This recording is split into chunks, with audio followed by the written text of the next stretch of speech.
52 degrees. That's what I'm talking about. Gonna have some rain tomorrow and the next day, and then a little chilly for a couple of days, and then we're back up at 'em like in Monday. Yeah. So I was out in the yard and doing some cleaning. I've already gotten all kinds of things done today. That bird is not going to stop yelling at me. I'm just letting you know. So I'm going to go open its cage. Come on. Come on. Come on. As long as I let her walk around, she's very happy. She's very spoiled. All right, Steve, the midget cat that never grew, he's getting fixed today. Today was, he's fixed. So we pick him up at 3, busy day. I went and did my little weigh-in today, and I am kicking butt. I lost 20 pounds before I started this whole regime. And just from taking the C60, because it was getting rid of all of the inflammation, which was really costing me to lose weight. Now my food is on point along with taking the C60, and it's a winning combination. I'm just doing I really don't feel like eating anymore, and I want to talk about that when I'm done telling you about the success that I've had. But I'm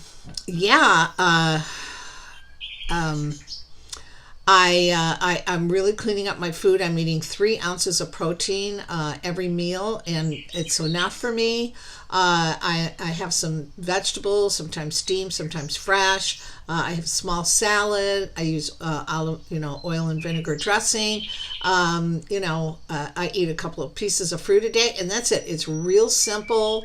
No grains, no starch. I'm trying to stay away from all nightshade plants, but every once in a while we'll go to a Lebanese restaurant and I'll have a nice meal. So, I'm not suffering. This is something I really want to do, and I'm just not hungry anymore because there isn't the inflammation, which of course will trigger candida or whatever any other issues you might have. I don't have the cravings, so I'm not eating any sugar, and that definitely does kill the cravings. So it's really great. So I've lost 10. Almost 11 pounds in 3 weeks on top of the 20. So that's, about 30, almost 31 pounds. I'm just gassed, and I'm going to, keep it up. I have a goal in mind. I have 2 goals in mind, a number 1 goal and number 2 goal, and then I'm going to achieve it. I just feel really positive, and this is the time. I'm feeling great, so why not, right? It's like the missing piece. But let's also talk about what I think is going on too. And this is going to be, fairly esoteric, but hey, you're used to that with me. I really believe that for those of us who are plugged in, paying attention, indigos, whatever, I think that across the board, none of us want to eat very much. And I think I know why. If you are in sync with Mother Earth, with our dear Mother, and you feel what the earth feels. For those of you who are gardeners, you know what I'm talking about. You feel a deep, deep connection, and I seem to act accordingly. I don't know, it's almost impossible to put this into words, but I believe that our planet is going to produce less food, and that for those of us who are in sync with that, we're going to be eating less, and it's going to be a natural progression where we're just not going to need the food that we used to eat, the amount of it. What we eat is important, but we're not going to need the large amounts that we used to eat. I think we're really shifting, you guys. Now, again, this is pretty woo-woo, but that's what I really feel, that we are in sync with the earth, and I just don't feel like eating. This is so unusual for me. It really is. So, I'm going to go with it and, just be aware and see what happens. I have so many emails here, and I wanted to go through some of the things that I haven't been getting to. So let's start here. Okay, so Cynthia, who's been a subscriber for a long time, to the Radical Gardener channel, Cynthia found me again. She goes, "Where were you?" So I have since tagged everything with Radical Gardener, so if you search Radical Gardener, I'll come up. But anyways, I knew she lived, on the East Coast, and I knew that she was living in a fairly rustic, a fairly rustic lifestyle. But let me share with you what she wrote me. She lives in Craftsbury, Vermont. She sent me a picture, you guys. The snow they still have there is nutty. Oh my God. All right. Craftsbury, Vermont, which is a part of Vermont referred to as the Northeast Kingdom. We are in the northeastern part of the state, probably the coldest, wettest part. She says, Google it. It is a beautiful, quintessential New England town. She says she loves it there. Very community-minded people, lots of gardeners, artists, and back-to-landers. Our house was built by hand in the early 1970s, totally from native stone. Very Scott and Helen Nearing-like. The former owner was a college English professor. He and his wife lived into their 90s. We have been looking for this place for years. We moved a lot with hubby's job, she said, so this is their retirement forever home. Our adult kids thought they were crazy moving so far out and downsizing to such a tiny house, but we love it. I'll tell you, man, once you go and get into a tiny house, there's nothing like it. It's so easy. It takes time to get it all sorted out about where you want things, what you actually need. It really took me about 4 years to really organize it, and you're constantly improving on the space, which is awesome. I love it.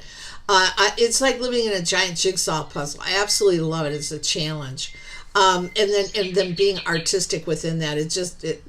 It knocks my socks off. It really suits me. And I've always loved small houses. Always. I always wondered, how could you feel at home in a big house? How is that even possible? But anyway, I mean, how many rooms can you live in at once? I just don't get it. But so she says, we love it. We have 16 acres of land. How crazy is that, huh? Tiny house on 16 acres of land. Mostly wooded with a pond, pasture land, and large existing garden spaces, which they are rewilding and hadn't been used for years, and a mature orchard. Oh, wow. Oh, pretty cool. Even for us, she said, this was a longer than usual winter. Yeah, yeah. I mean, ours seems pretty normal, but I'm just ready. I'm just ready for spring to be here. But it seems like it was sort of normal, I mean, that polar vortex for 3 days, that was a little abnormal there. All right, so I want to tell you about this company called Classical Country Land. And they make it really easy for you to buy land. I think it's $99 down. That's how I bought my land in Albuquerque, or outside of Albuquerque. But I'm telling you, they have some great land for sale. So I'm going to leave that in the link. I'm going to tell you about where some of this land is, and it's usually out. There's one in Tennessee that's really cool. Let me click on it. So they give you a map, and then they have little circles on it, and then you just click on where they have this land. But there's a bunch of it in Kentucky, West Virginia, Missouri, and it's beautiful land. Oklahoma. There's a little bit up in the mountains in Nevada. And is that it? Yeah, so it's selling pretty fast. But let's go to this one, Sweetwater Ranch. Sweetwater Ranch is a beautiful property centrally located between Nashville and Memphis. Hurry and get a piece of Tennessee to call your own before they are gone. And what they do is they sell them in these lots, but you can buy a bunch of lots together, right? So I'm looking at this lot. It's definitely in the woods. It's off of a US Route 40, Sweetwater Ranch. There are some lots are larger, like 5 acres, 5 acres, 5 acres, 5 acres, 5 acres. This is great. You can buy 5 acres at a time. That's unusual. 8 acres, Now they're all next to each other. There's one here for 10 acres, one that's on the outside perimeter for 11 acres. And this is a pretty nice location, it looks like. But anyways, I'm going to put it down below. So if you're looking for land, you want to go out where it's a bit rural. This is a way where it can really be affordable. All right, moving on. Seeds from Italy. They always send me some really nice emails. All right, so they say, we have already seeded the peas, spinach, carrots, beets, and radishes outside. In the basement under grow lights, we are nurturing kale, chard, escarole, lettuce, and tomatoes, and flowers, of course, always flowers. So that's what they're doing. Beets. Garden beets taste a lot better than supermarket beets. Of course they do. We know all that. So anyways, they're planting. And I think, where are they? They're not in Italy. A company took them over here in the United States. And I want to say they're like in Iowa or somewhere like that. Kansas. Anyway, that's where they are. Okay. There's a story here I want to cover. I'm going to reach out to this fella. Let me get to it. Thought I had it. Where is he? Here. I think this is it. I leave these little notes for myself that say, read. And then I don't know what the hell it is. Well, what else is new? All right. I don't know. I'll just do a story on it and then you'll know. But it's about this guy that in Ypsilanti, Michigan, he got out of prison and he started a community garden, and this whole thing is just exploding. It's a really uplifting story. You guys, also the company 4 Patriots, the number 4 and then the word Patriots, they've got a thing now where you can pay monthly and get a constant shipment from them. So that might be something you want to sign up for. So I'll put that below too. Let's see, anything else? Fertilizer, plants. Yeah, I'm looking for giant thistle. I want giant thistle. And I want a trumpet vine. Don't tell me that they go crazy. That's exactly what I want. I want one that's going crazy.